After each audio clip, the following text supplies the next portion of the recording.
15 all-time Open Cup appearances. Rosenberg tucks it in. Herrera went the right way again, just unable to get to it.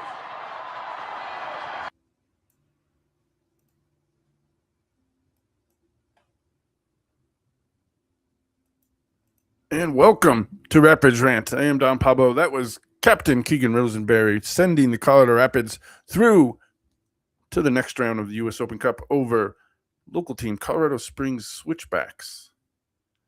They brought their fans. Rapids move on in what was a very entertaining game. Probably the most entertaining game that I can remember since the Leagues Cup when the Rapids got through to the semifinals, eventually losing 2 years ago. Armas was in charge versus Juarez, and they played a couple other Mexican League teams, Liga Mex teams, to get through the Leagues Cup.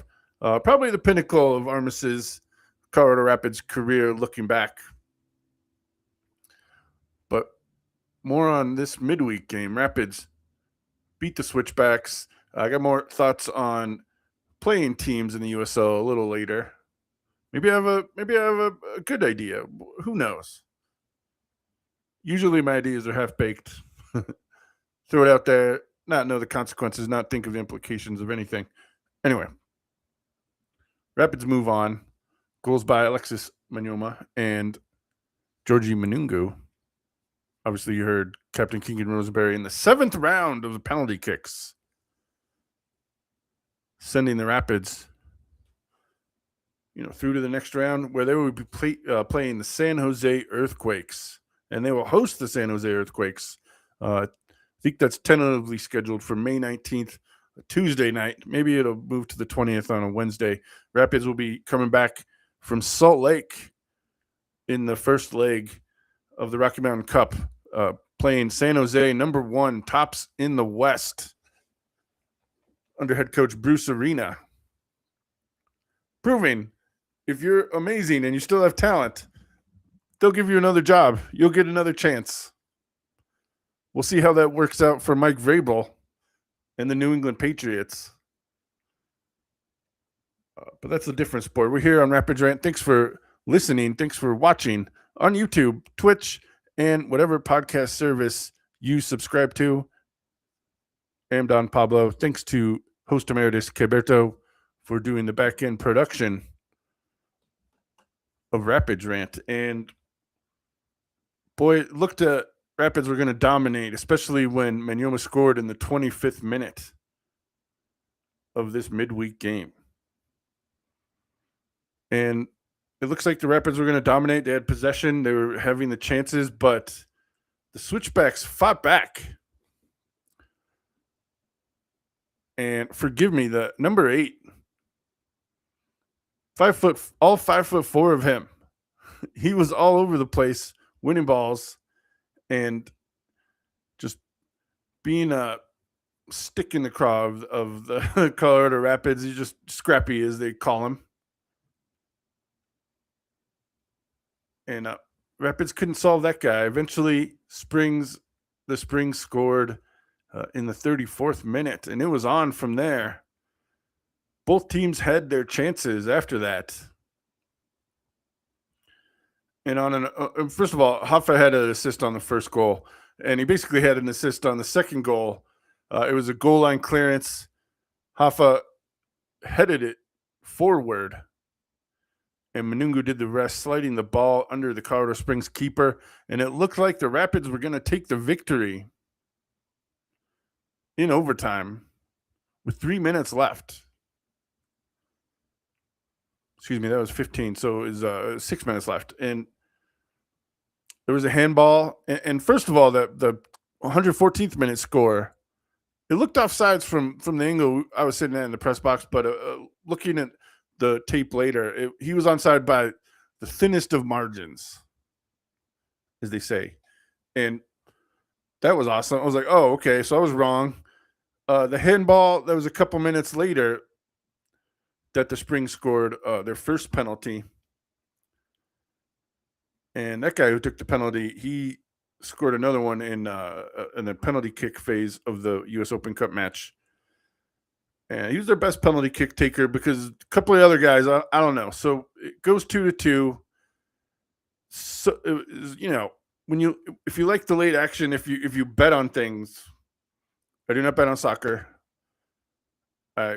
Even covering the sport for several years, like I don't know the team's good enough. It's I don't know. It's harder. It's harder to me.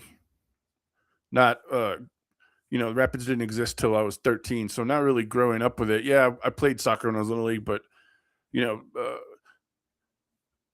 in some circles they say college basketball maybe the easiest to win. Although I'm not saying bet on anything, but I can't do it. So but just to have the action, just to have the late game action, the anticipation, Rapids look like got the winner in the 115th, and then the Springs score a penalty to go to force penalty kicks.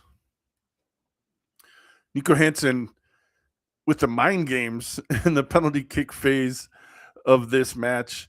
And I like him doing that. I like when your keeper, he's one of those guys, you're glad he's on your team because you're going to not like him if he's on the other team. You're going to get angry about it. And it's all fun and games, but, just to get under their skin a little bit. I appreciate that from Nico Hansen. You want that guy on your team is what I'm saying. So we're in good hands. He almost had they used to call him boner, where the keeper messes up and lets the goal in. Famously, England had one versus the United States in the World Cup a couple years ago.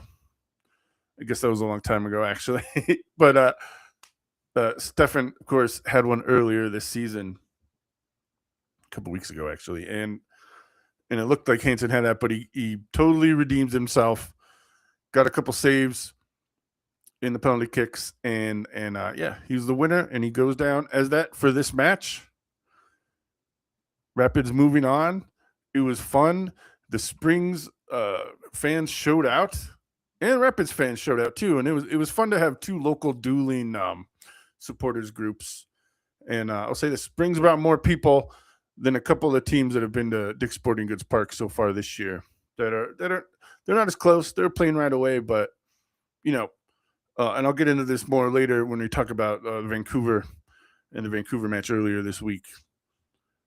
But Colorado, Denver, I would say a destination city that you would want to, at least check off your bucket list at least once just to see the Rocky Mountains and, have some fun. Although, as a preview, going to Las Vegas and their interesting geographical situation, if you want to come to Denver to gamble, you're going to have to drive an hour to get there, ride a bus to get there, and then it's not fun, and they kind of stick you there. And then the last tourist bus leaves, I think, at 10 or 11, or you can get on the, heavily subsidized,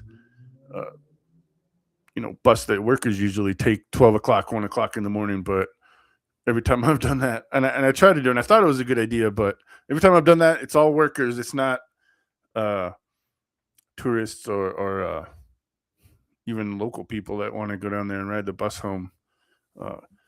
Anyway, I'm excited for the Rapids victory. They did it, and I don't want to criticize too much, but it's like in the past when our team would say, everybody in the front office or whoever would say, yes, we're going after the Open Cup this year. We're going to take it seriously. We're going to, this is a full focus, not just MLS season, but U.S. Open Cup. Do we believe it all the way? I don't know.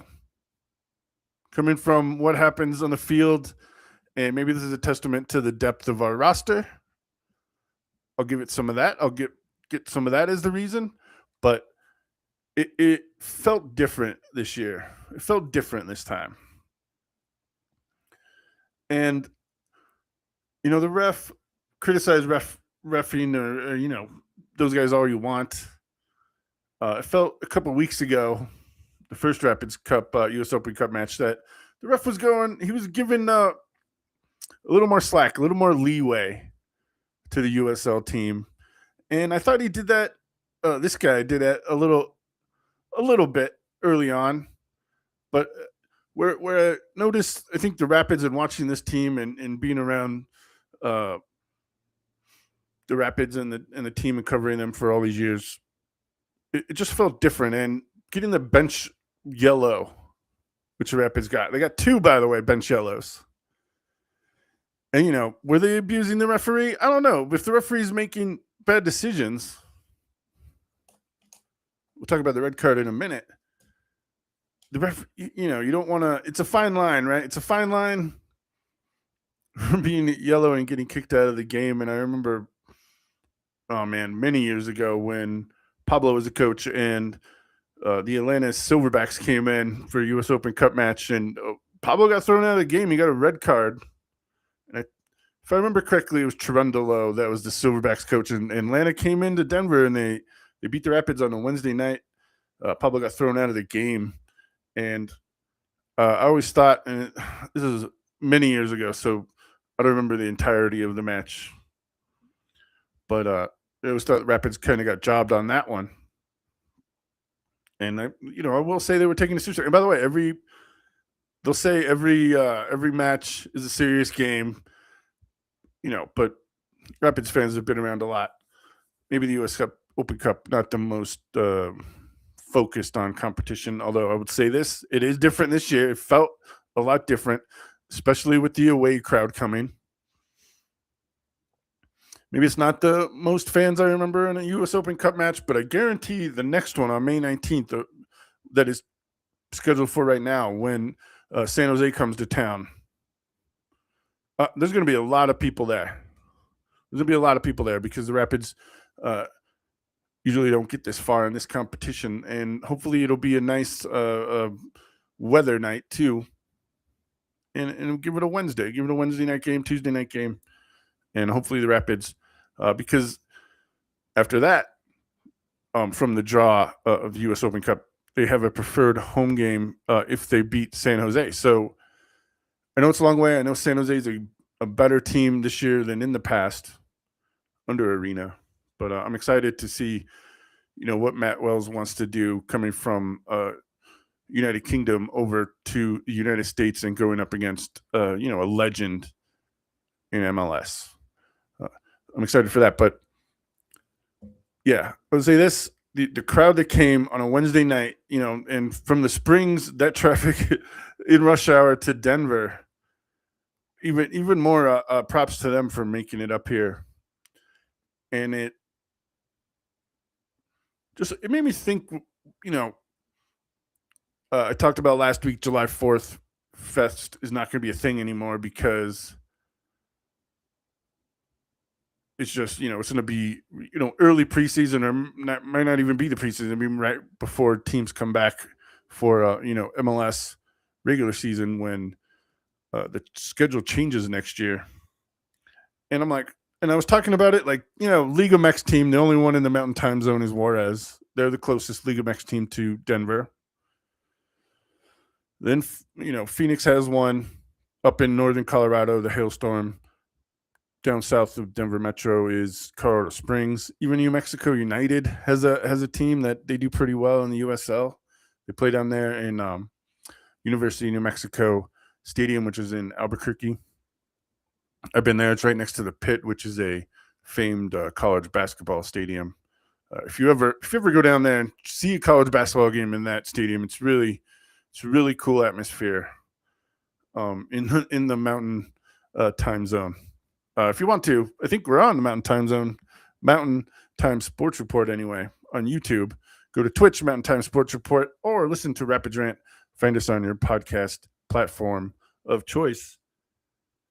So maybe just look, I know maybe not have a preseason tournament, although a lot of college basketball, they've gone to these mini tournaments, because if you think about what the March Madness is, it's 3 4-team tournaments. If you can make the Final Four, it's 3 4-team tournaments every weekend. So why don't they have a preseason tournament, Mountain Time Zone preseason tournament, and maybe throw Phoenix in there, and like I said, Salt Lake. And the thing is, you can watch a guy play against USL teams, in the minor leagues. He's got, you can watch a guy in practice. And, practice might be different than when you tie up the shoes for the boots, whatever, for game day. And I was talking to the USL guy that we had on Rapid Rant last year, and he's like, "Oh, yeah." And forgive me, I can't remember his name now. I got to look it up. But number 8 for the Switchbacks. There's a guy on the Mexican national team, and his nickname was the Hobbit. And I'm like, all right, well, it's not. Well, I hope it's not racist, but I was like, well, we can call that guy that. But anyway, so but that dude, he was so fast. He was Earl Boykins. He was Spud Webb in that match the other night. But my point is, sometimes players, they play differently against competition up. Better, some would say better competition. Some would say higher competition. So, and no ill will towards the scouts or whatever. And the Rapids scouting department has had some real finds the last couple of years. Obviously, Bombito, who we took in the first round of the draft a couple of years ago, and playing for Nice over in France. He got some Champions League games under his belt, UEFA Champions League anyway. So, and I like following him. Lucas Harrington, I hope he sticks around Colorado for a little bit, but there's rumblings. No confirmed, nothing, anything like that. But we'll see. There's just been saying it's the same thing as happened to Bombito. So, props to the scouting department. But sometimes when you see a guy play, against your team, and he can bring you something, maybe he likes playing in Colorado Springs or whatever, but just playing that different competition and see the scouts, and maybe, you only send one down there, although you can, probably I would take a road trip if I was a scout to Colorado Springs for sure. Check out some soccer matches. I like watching any kind of live sport. But the point is, you see some things differently. So if you have a preseason tournament or a preseason, couple matches against some mountain time teams, which the travel is, I'm sure they would either come here or maybe Salt Lake for the preseason. That would be interesting to see what's around, our time zone, which is, admittedly not like Eastern or even, I guess Pacific, which the plane flights are still kind of spread out over there, except for the LA teams. But we'll never be the East Coast where it'll be. And the other thing I was thinking about, so that would be interesting. That's an idea. It's half baked. I'm sure maybe it will or won't happen. Who knows if they even talk about it? But that would be interesting to see. And there's another opportunity. The preseason games now are, either in Florida. Sometimes they go to Phoenix. Sometimes they're in Los Angeles or Southern California, excuse me. So it's not, you're not selling tickets and by the way, they're behind closed doors, so you can't even see what the team are doing. Sometimes they're not even broadcast on YouTube or anything. But for all this talk about new stadiums and events and stuff, maybe a couple preseason games, bring down people from Fort Collins, bring up people from Colorado Springs. Maybe they'll take another trip to come see the Rapids play during the regular season. But, bringing people in and getting those tourism dollars, which I'll talk about in a minute, it's a good thing. Just saying. Maybe we'll see some of that. And international game. That's the other thing about changing to the international schedule. Maybe we'll bring some international teams in here to play the Rapids because, I don't know. Look, this is pie in the sky. Kroenke's own Arsenal. Whatever. Not saying anything. I got laughed at by my friend who likes soccer a lot when I said that. But I'm like, hey, man, what other opportunity is there? Maybe the Arsenal bros want to come see some Colorado Rocky Mountains, Skiing is not happening in the middle in preseason internationally, but why not? We are the Rapids. Get them on a rafting trip, although I feel like that's a little dangerous for professional athletes. Oh, I forgot my other point. Another point it was a game of features, geographical features. This U.S. Open Cup match, Switchbacks and the Rapids, of course. And just as far as that goes, and I'm sure everybody will agree with me. I'm weirded out if you want to take the switchbacks over the rapids, because switchback. If you ever hiked, and I understand, looking at me, I used to hike. I got bad knees. All right, hiking switchbacks. If you one or two, okay. And I don't even like going up a switchbacks on driving up a mountain. I don't know, take a gentle, steeper incline. I don't know, gentle incline, whatever it is. I'll take rapids all day. I mean, you got to wear a helmet to do that. You don't have to wear a helmet to hike, but never doing like 5 miles of never-ending switchbacks just to get to the top of a mountain. I'd rather do half an hour down a river every day, every single day. And switchbacks, it's not scary. It's just like, nah, I hate them. I don't want to walk.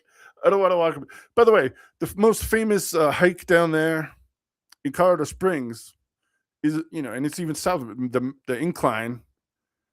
It's not Manitou Springs incline. The incline down there. There's no switchbacks on that. You just walk up. And they have basic railroad ties that you can get on there. And I did that. This is how old I am. I did that. They didn't have those steps. It was straight up the mountain, basically. So with spots that they leveled off to break for a little bit. And I for sure could not do that today. Yeah, that'd be rough. There is another pretty good hike that you walk around and you end up at the U.S. Air Force Stadium, and that's pretty. The first and only time I did that, I got poison ivy. So anyway, and then you see the chapel down there. A lot of fun things, and there's okay. It's okay, but I'll take the rapids any day. I like rafting. You could do 2 runs a day, whatever. You can do more. Kayaking is a heck of a time. But, naming your team after geological feature. I mean, I don't know. We could do better. How about the Falcons? You can't be the Falcons switchback. Anyway, I know they're taken by Air Force, but there's lots of birds down there. Eagles, hawks. They got a lot. I'm good on switchbacks. Anyway, let's get back to the game. The Whitecaps, by the way, the Rapids played the Whitecaps, which is basically the Rapids versus the Whitecaps, because there's Whitecaps on some Rapids. Actually, maybe most Rapids, because the water's up and down. And I was always taught, although people would freak out now, like if you have Whitecaps, if you have rushing water up in the Colorado mountains, you could drink that from a stream. No standing water. It has to be moving. Although don't do that. Don't get sick. Don't get Giardia. It's trouble. Anyway, although they have those life straws now, those things are cool. Whatever. So I'll take it. But the Rapids in Vancouver, speaking of Whitecaps, they had a rough time. And Vancouver, although Rapids had a road trip, and it was the end of their road trip, and Vancouver had been home. And now I'm making excuses to the Rapids. Vancouver had been home. They haven't left British Columbia for a month. And the only time they left, they went to Spokane. So what is that? Hour plane ride? It was international travel, but hour plane ride? Vancouver, they're home cooking, and they beat the Rapids 3-1. The end of the game in the late stages. And Rapids, maybe they learned a lesson on the road. Vancouver doesn't come back to Colorado until October. So we'll see them. I'll remember that. I hope the players will. The team is definitely going to be different, judging anything from the last or every MLS season, because the summer transfer window happens in the middle of the year. And it's still going to be true next year or the year after when they change to the new calendar, but it'll be less true because it'll be the fall kind of league and then the spring league. And that's another thing that I'm excited for. But Vancouver, too much for the Rapids this past weekend. We'll see them. And Vancouver, like I said, they've only played one game on the road, and they won.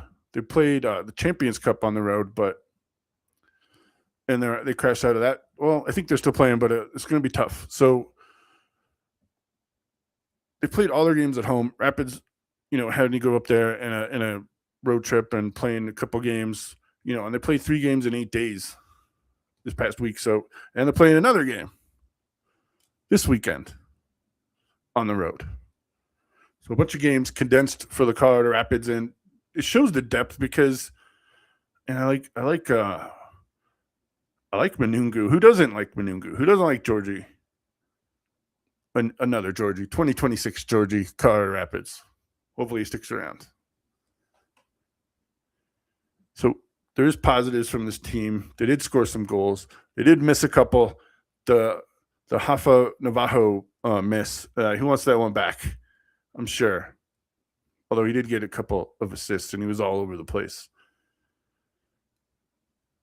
And Yappy had some chances.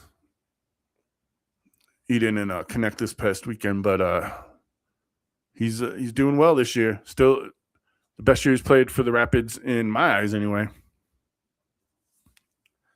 And talking about Vancouver,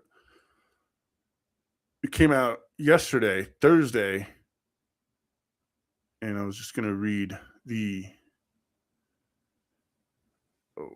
got it on.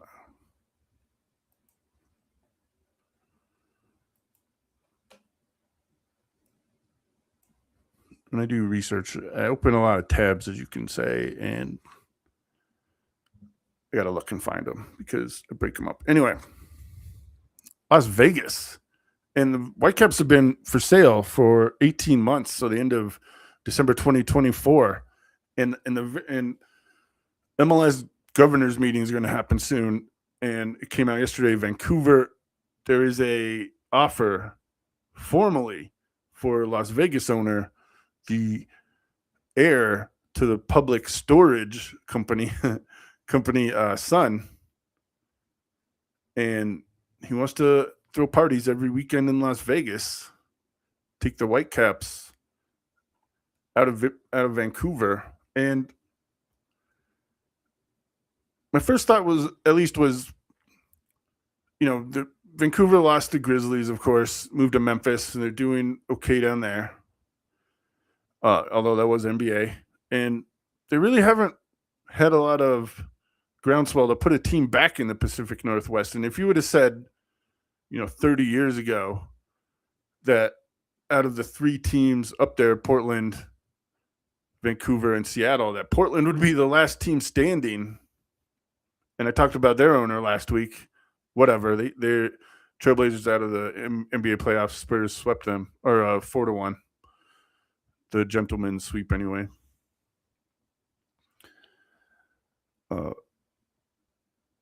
That's crazy, but Vancouver losing that rivalry up there, moving him to Las Vegas.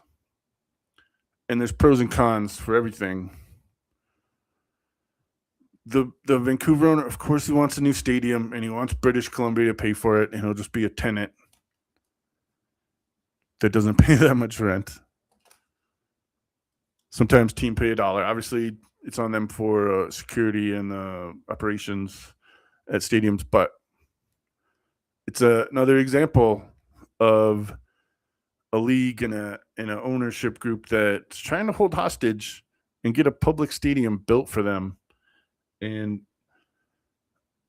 over the years, the guy that does, I've read a lot about these, and it was very surprising to me being from the United States when I learned that, English Premier League and in other places in the world, the owners have to pay for all of their upgrades. It's on the owners. There's no public money for these things. But that's not a lesson we learned in the United States. The Bears are moving out of Chicago. They're moving out of the state. Obviously, San Francisco 49ers don't play anywhere near San Francisco.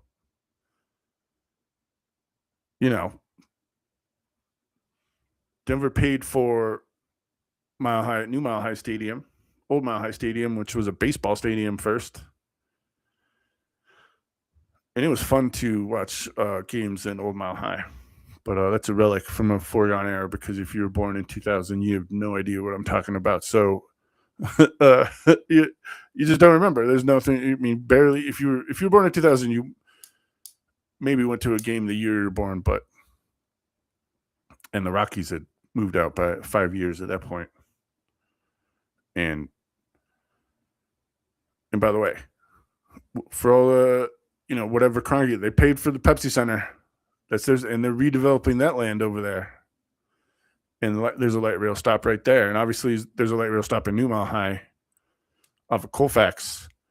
But walking under the bridge, walking off Federal, and it's not going to be like the proposed stadium that the Broncos ownership group is going to. I don't know if it's formal yet, and they've got to rezone things and mess with the city council. But the 10th and Osage station, and it's going to be on the east side of I-25, right? Yeah, it's going to be on the east side of I-25, in between I-25 and the railroad tracks over there, and 6th Avenue, and it's going to be actually, if you wanted to walk, it's going to be south downtown.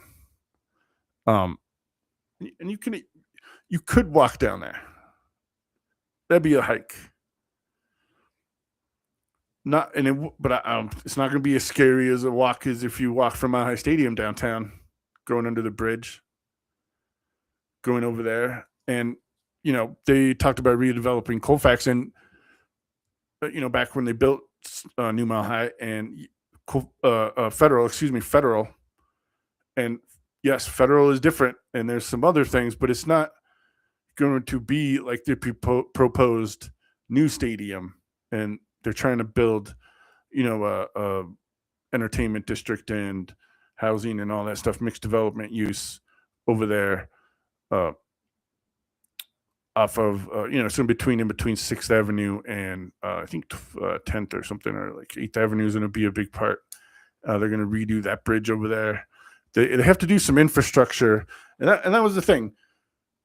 Cities will do infrastructure that helps everybody long term. They could pay for that.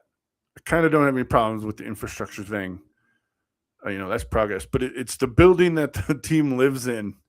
And obviously, if we get a dome, people are not going to like it, because sometimes, the cold home field advantage should work in the Broncos' favor. And if Sean Payton would have kicked the field goal, maybe they go to the Super Bowl this year. Anyway, and that was the cold weather. It worked kind of against the Broncos this year. But anyway, so they're building the stadium, and what it looks like for the New Mile High, if this is speculation, it's going to be basically Coors Field South and redevelop over there, Denver Health and Spear and everything, and I don't know, it's more walkable, and it'll be a place where people can get off the light rail, and you're right there, just like they do in North Denver. Even though Coors Field is 10 minutes, 5 minutes from Union Station, not even that. But I just think that progress is going to happen no matter what, and the Broncos, they're paying for their stadium. That's a good thing. For whatever, and if you lived here long enough, you remember the stadium district, and it's still a thing, and they still pay taxes. They extend the stadium district tax, for improvements for downtown. And it's the 8 districts around. It's the 8 counties around, Denver. So it's not just Denver people paying for this, because it's not just Denver people using the stadium. But my point is, the Broncos owners, billionaires, paying for their stadium. All right, more palatable. They'll have more events. The public transportation situation will be easier. That's a good thing on all sides. Vancouver, oh man, it's not like the Sonics, who the owners swore up and down that they weren't moving the team from Seattle, and the first thing they do was move to Oklahoma City. I guess it worked out for them. They're the champions, whatever. But I my wife is tired of hearing it, but every time we go to Starbucks, not every time, but most times, I don't like going there, because I'm like, well, that guy sold the Sonics and they moved them, and he lied. I don't know how he could show his face around Seattle. And I hope that's, it's been 20 years, whatever. But I'll bring that up if I ever saw Howard Schultz. I'd be like, oh man, you sold the Sonics, so whatever. And maybe that's me being better. because Oklahoma City won the title. But I'm mad about that. Seattle's a good city. They should have the NBA team. They won their title, back in the 70s, but I don't know. They wouldn't pay for their stadium. By the way, the new owners of the Kraken, they paid for their own stadium. And if there is an NBA team and they're talking about expansion, and we talked about it years ago, but it's the worst kept secret. Seattle's getting a team. So they're going to go back in that same stadium that Key Arena was. That was called Climate Pledge. But the NBA owner and whatever their expansion fee is, they're playing in the same stadium anyway. So I don't know what happened. Maybe that's a black mark on David Stern. They moved the Sonics to Oklahoma. And whatever Starbucks is, I know it's one of the biggest companies in the United States, but whatever. I don't like going there for that reason. Which, maybe I should change my view, but I'm not doing it. So Vancouver, I want them to stay. Columbus stayed. And if you look at it in a different way, if you look at it purely by like market size, by TV market size, and TV and with all the grief the MLS has gotten from their streaming model on Apple TV, even though it's not another package you buy on Apple TV, you just get Apple TV. You have MLS now. That just happened this year. But going forward, if that's the thing that happens, I'll take some Apple TV. And usually, people change their, I play like a streaming rental service game, right? Like I wait till the whole season of a television show comes out, and we're waiting currently for, not The Handmaid's Tale, the spinoff of The Handmaid's Tale to get Hulu, Disney Plus back. I don't remember, but waiting for that one. When Paradise just ended, we brought back. Doesn't matter. So I play the like streaming service games, and we binge a season of a show in a week, and watching the Nuggets. My wife likes to watch the Nuggets now, so you do that every couple nights. Rest in peace to their 2025-2026 season, by the way. Jokic, please sign your extension. Please, Jokic, sign your extension. If you look at just the TV numbers, Denver's 18th market. All right. If you look at it this way, there's 30 teams. Maybe MLS will go to 32. Baseball is probably going to 32. As I just said, NBA is going to 32. So if you want the most eyeballs on your team, you want to be in one of those markets. You're selling local ads. That's going to be more money. Obviously, some markets can support two teams, New York, Los Angeles. That hurts smaller markets, but they're the big, New York, LA, biggest cities in the nation. And, just watching New York in that, going to, internationally, see the New York fan. I'm like, they don't even care about the Yankees. They just want the New York hat. And I'm like, all right, I guess that's cool, but it doesn't mean anything to me. I'm like, all right, cool. You like New York. All right. I'll see the sites, but I don't claim it. And some people don't understand how big a country the United States is. But there's no driving. There's no driving to New York if you're here a week. That'll take you the whole week. Anyway, you look at just TV numbers. Colorado, Denver's 18. You want to look at, if you want to say one of the more successful franchises, Salt Lake. They're 33. They're 33. And you could say they've been one of the better teams in MLS, right? Although Salt Lake growing, since 2002, and they're going to have the Olympics there in, is it 32? So a couple years away. And that helps get visibility for your city. Maybe people want to move there. Not my cup of tea, Utah, but, we're here. But, moving to Las Vegas, 42nd television market, 42nd.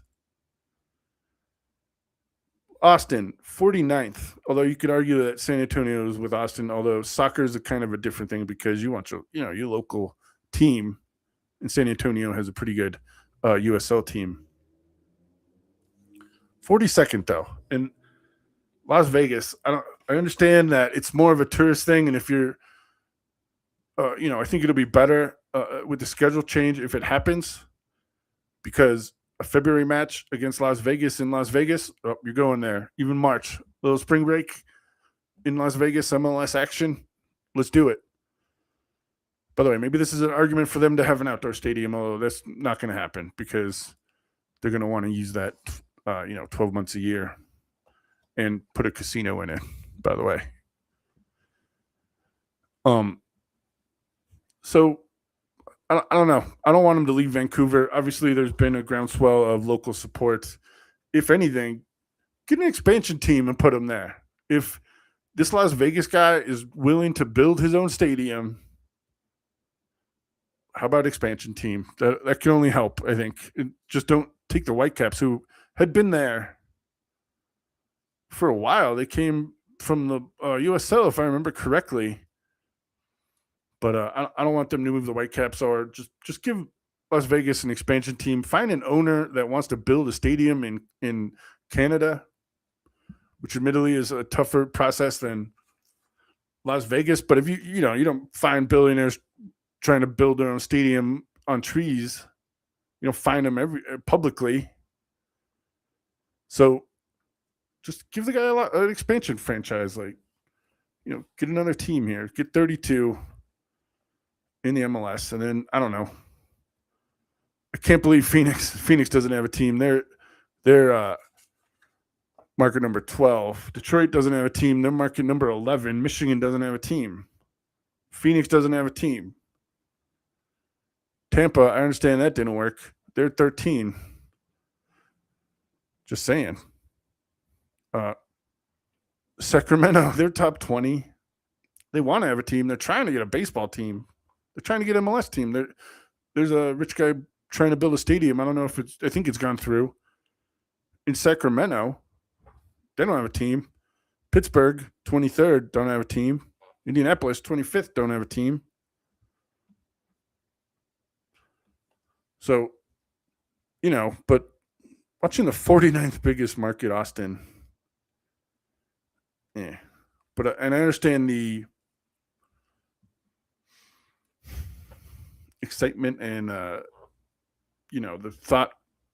thoughtful viability of putting an MLS team in Las Vegas and making it a weekly event. And if you take your travel down once a year to another game and you're planning a trip, you want to go to Las Vegas, you want to go to Vancouver. Me personally, Vancouver. The sites, I understand it's international travel, and maybe I'm not talking. Look, sometimes, and it's a thing, they don't let you in Canada if you have, something happen on your record a long time ago. They don't let you in, which is, it's a thing. But I never had a problem. So I would rather go to Canada. How about this? You're going on a cruise. First game is in Vancouver against the Whitecaps. Then you have fun on your cruise, relax the whole week. International, set it around a sporting event, which is what I like to do when I travel. Some people could do it here. I actually talked to Austin people a couple of years ago when the Black Pumas are in town and the Rapids were playing Austin. They were doing that. They were hanging out at Dick's Sporting Goods, and then they were going up to the mountains to check it out. I'd rather go to Vancouver. That's a more attractive option to me. But stream of consciousness, Phoenix should get a team. That'll actually hurt Salt Lake because they get a lot of players down there in Arizona. Detroit, I don't know what. Although it is, I don't know, man. If you read the books about building stadiums and how much public tax money goes to it, Detroit is actually famous for getting stadiums and making the taxpayers pay for it. So I don't understand how the MLS can't do that. But that's just me. And they have the Lions. I don't understand the Lions or have the MLS team be a tenant in Ford Field. The Illiches, the Little Caesars people there, Ford obviously. They don't want an MLS team. That's fine. But I don't understand. Sports these days are about the markets and the eyeballs and the television money. And handicapping yourself by not having these big markets in your fold. That's so much. Even college football has happened now. Like Big Ten, they got all the time zones accounted for. Pac-12, they got all the time. All of it's about time zone and eyeballs and seeing how much. And I think the MLS is obviously they know about it. There's nothing they don't know about, but you just think that sell some Apple. I don't know. Sell some Apple TV. Get it in there. You have your streaming service. You chose Apple TV. Maybe you want to do one that, I don't know, more original content. Paramount obviously has some sports money going around. Netflix. I don't know. Netflix Espanol.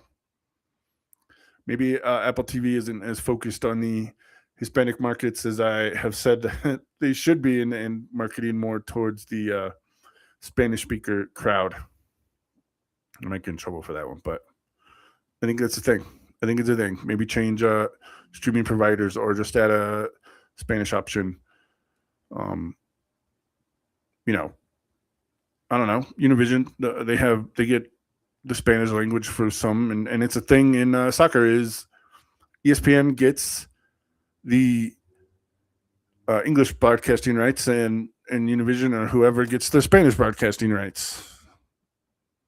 Can we do that for MLS? Would that even be a thing for MLS? But if you play some Liga MX teams in the preseason and bring it back to that, well, you're getting some Spanish eyeballs on MLS teams as well. So, and then you have the Leagues Cup, and it brings even more. And I'm excited for them to play some Leagues Cup games in Mexico this year, especially after Nashville went down there and won at Azteca Stadium, because it's not a rivalry until both teams can win. Just saying. So,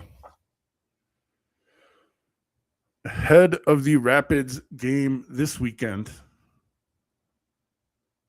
in Houston, they're going to be up for this game based on what happened to them a couple of weeks ago, the 6-2 drubbing at DSG Park. Of course, Huff had a brace. And forgive me, and I just looked at this. I don't know why. I can't remember. Because the Rapids don't score 6 goals in a match very often. Oh, yeah, Cozy Thompson, the red card recipient from this past weekend. Although I guess he's out for the U.S. Open Cup match in May against San Jose. So maybe you'll get some extra time on these MLS games.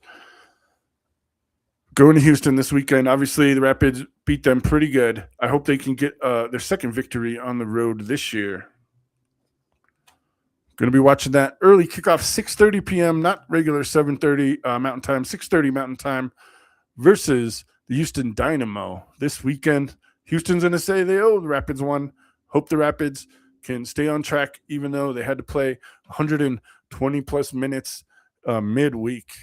I'm excited. Don't forget, get your Apple TV situation so you can watch this game. And yeah, this is Rapids Rant. Follow us, Blue Sky, TikTok.